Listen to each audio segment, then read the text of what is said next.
guys? We are at Blade Show 2023 with the famous or infamous Ethan Becker here. How are you? Infamous works. How you doing? Doing good. You having a good time? Casey, this is like my 31st Blade Show, and I'm a happy boy. Some years ago, I saw this knife on Mark Zaleski's table, and Mark is an editor of Knife Magazine. Yep. And I looked at it and I didn't think anything of it, and I tell everybody, pick up every knife you see, it will tell you something. Yeah. And I never picked it up. I saw it for about 2 or 3 years on his table. So he came out to the house with a bag full of Bowies, old antique Bowies, Yeah. and this, and he wanted to know how I felt about how the old Bowies work. Yeah. And then he handed me this.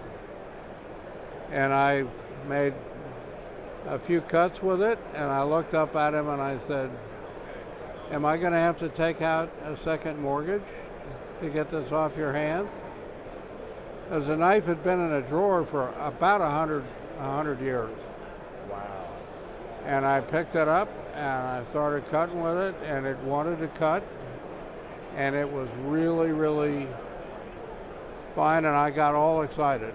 And so that designer of that knife, that was Horace Kephart's knife, That right? was Horace Kepart, Okay. designed it in the 1890s, Really?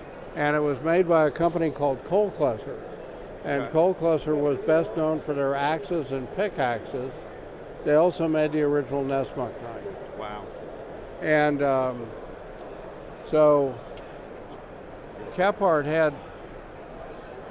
used his knives. I've seen the original, which is in the one that he owned and used over in the museum over in Western North Carolina.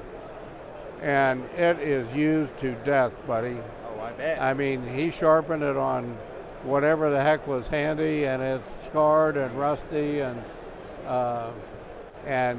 he used it to fillet fish, he used it to skin animals, he used it for food prep, and he used it every day he was in the woods.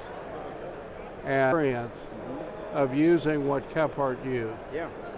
And what we tried to do was to make it, the only thing we could not do is the multiple convex grinds that are on the original knife, which are really cool. Yeah. But it would turn the knife into an $800 knife. Yeah. So, but 1095 Crovan, that same steel that we Yep. were talking about, and he used the shorter version. It came in 2 sizes, and the blade shape is actually in many ways reasonably unique.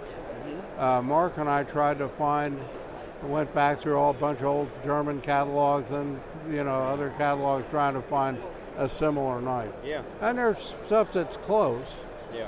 but it's not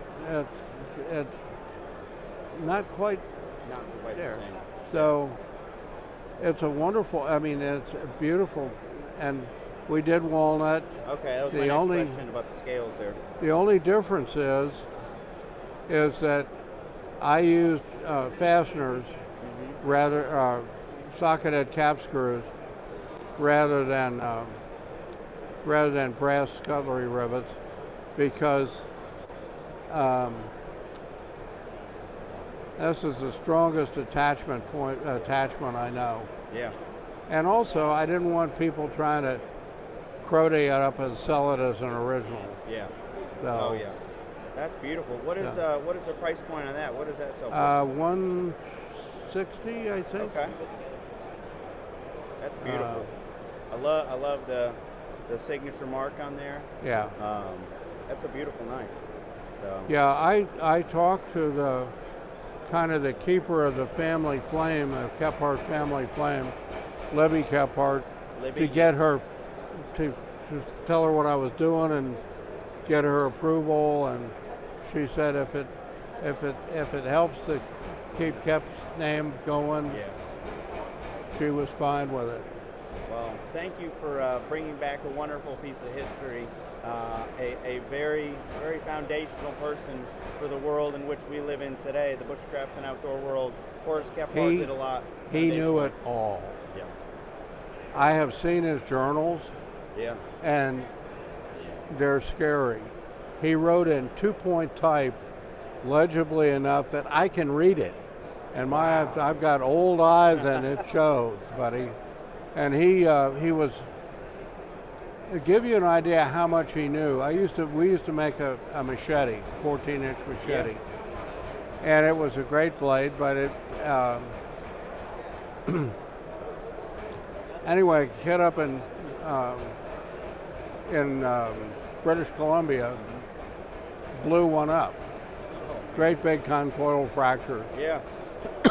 So I called him. I wanted to know what had happened, and he said, "I don't understand, Mr. Becker." He said, he said, "I was cutting softwood." And I said, "What was it?" He said, "Hemlock." So I'm kind of shaking my head and stuff. So I keep Kephart next to my in the necessary room. Yeah. And I was reading. 2 days later, I'm reading it, and there's a piece on always keep your axe out of hemlock knots because they're full of silica and it'll chip your blade. Well, I remembered 25 years earlier, I had a brand new plumb axe. The second blow I hit with it was in a juniper knot, and it took a third of the bit off. Wow. And I'm thinking, Never knew that. you know. So I called the guy up a couple days later, or that day actually, and I said, "You're not going to believe this." We got a big kick out of it, and of course he got a new machete. But that's a great story. Yeah, very interesting. I mean, when you look at camping and bushcraft, the materials have changed,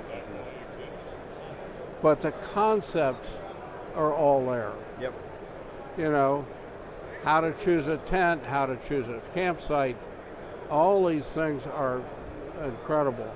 And his piece on why you should always carry a compass is one of the best pieces of outdoor writing ever was. Really? Yeah. And that's in Camping and Woodcraft? Yeah. Okay. I have a few copies of that. I may have to go back and find that. And reread. Mr. Becker, thank you very much. All right. So good to see you again as always. Casey? Blade Show 2023. That's a wrap, guys. Thank you.